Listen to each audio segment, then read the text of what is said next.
তৃতীয় পাঠ তাফাউলুন বাবের ক্রিয়াপদের সাহায্যে বাক্য গঠন প্রণালীর আলোচনা।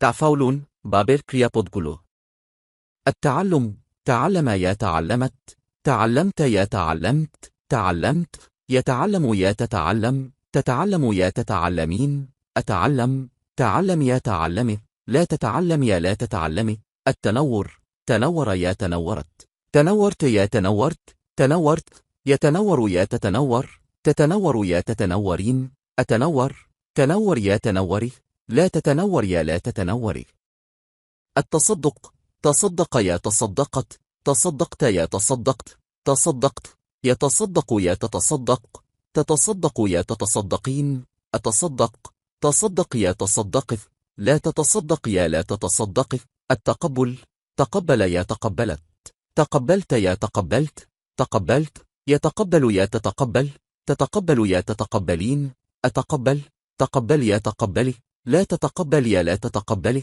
التكلم تكلم يا تكلمت تكلمت يا تكلمت تكلمت يتكلم يا تتكلم تتكلم يا تتكلمين أتكلم تكلم يا تكلمه لا تتكلم يا لا تتكلمي অনুবাদ শেখা বা শিক্ষা বা বিদ্যার্জন করা। সে বিদ্যার্জন করল, তুমি বিদ্যার্জন করলে, আমি বিদ্যার্জন করলাম, সে বিদ্যার্জন করে বা করবে, তুমি বিদ্যার্জন করো বা করবে, আমি বিদ্যার্জন করি বা করব, তুমি বিদ্যার্জন করো, তুমি বিদ্যার্জন করো না। আলোকিত হওয়া, সে আলোকিত হল, তুমি আলোকিত হলে, আমি আলোকিত হলাম, সে আলোকিত হয় বা হবে, তুমি আলোকিত হও বা হবে, আমি আলোকিত হই বা হব, তুমি আলোকিত হও, তুমি আলোকিত হয় না। দান করা, সে দান করল, তুমি দান করলে, আমি দান করলাম, সে দান করে বা করবে, তুমি দান করো বা করবে, আমি দান করি বা করব, তুমি দান করো, তুমি দান করো না। গ্রহণ করা বা মেনে নেওয়া, সে গ্রহণ করল, তুমি গ্রহণ করলে, আমি গ্রহণ করলাম, সে গ্রহণ করে বা করবে, তুমি গ্রহণ করো বা করবে, আমি গ্রহণ করি বা করব, তুমি গ্রহণ করো, তুমি গ্রহণ করো না। আলাপ করা বা কথা বলা, সে কথা বলল, তুমি কথা বললে, আমি কথা বললাম, সে কথা বলে বা বলবে, তুমি কথা বলো বা বলবে, আমি কথা বলি বা বলবো, তুমি কথা বলো, তুমি কথা বলো না। কিছু নতুন শব্দ: আল খলক, আল শুকর, আল আইশ, আল হাজান, সিকিন, বদরু, আল ইনজিলিজিয়া। অনুবাদ সৃষ্টি করা, কৃতজ্ঞতা জানানো, বাস করা বা বাঁচা, দুঃখিত হওয়া, ছুরি, পূর্ণিমার চাঁদ, ইংরেজি ভাষা। অনুশীলনী 1 يتنور قلب المؤمن بنور الله. طلع البدر فتنورت الدنيا بنوره. تنورت الغرفة بنور الصباح. أتعلم اللغة العربية لأفهم القرآن. تعلمت فاطمة الصغيرة الخياطة من أمها. يا بنت ماجد الصغيرة. تعلمها القراءة والكتابة من أبيك. অনুবাদ মুমিনের অন্তর আল্লাহর আলো দ্বারা আলোকিত হয়।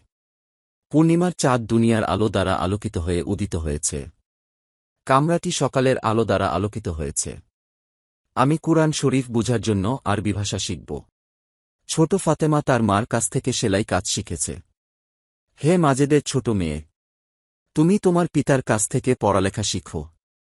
অনুশীলনী 2 قال ولد ماجد لأبيه أنا يا أبي أخاف السفر في الماء لأني لا أعرف السباحة. فاسأله الوالد وقال هل تريد أن تتعلم السباحة؟ أجاب الولد نعم أريد أن أتعلمها. تعلمت من أبي الوضوء والصلاة. أيها الرجل اجلس في مجلس هذا العالم لتتعلم منه العلم. অনুবাদ মাজেদের ছেলে তার পিতাকে বলল, আমি হে আমার পিতা পানিতে ভ্রমণে ভয় করি, কেননা আমি সাঁতার জানি না।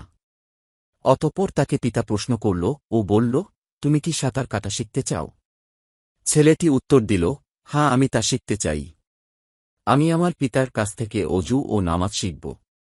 হে লোক, তুমি এই জ্ঞানীর জ্ঞান হতে বিদ্যার্জনের জন্য মজলিস বা বৈঠকে বসো। অনুশীলনী 3 يدرس ماجد في مدرسة المدينة ليتعلم اللغة العربية. ربنا تقبل منا. تقبل الله من هذا العبد الصالح عمله. تصدقت على الفقير مالا. أريد أن أتصدق على فقير مالا. أيها التاجر الغني تصدق على هذا الفقير مالا. অনুবাদ মাজেদ আরবি ভাষা বিদ্যার্জনের জন্য শহরের বিদ্যালয়ে পড়বে। হে আমাদের প্রতিপালক, আমাদেরকে গ্রহণ করুন। আল্লাহ আপনি এই সৎ দাসের, বান্দা, কাজসমূহ গ্রহণ করুন। আমি দরিদ্রকে সম্পদ দান করলাম। আমি দরিদ্রকে সম্পদ দান করতে চাই। হে ধনী ব্যবসায়ী, তুমি এই দরিদ্রকে সম্পদ দান করো। অনুশীলনী 4. أريد أن أتكلم معك يا ماجد. قال الصديق محمود: تكلمت مع هذا الضيف العربي باللغة العربية. كانت صديقة عائشة تجلس كل يوم في غرفة عائشة وتتكلم معها. অনুবাদ: আমি তোমার সাথে হে মাজেদ কথা বলতে চাই। মাহমুদের বন্ধু বলল, আমি আরবি ভাষায় এই আরব মেহমানের সাথে কথা বলেছি। আয়েশার বান্ধবী আয়েশার কামরায় প্রতিদিন বসে ও তার সাথে কথা বলে।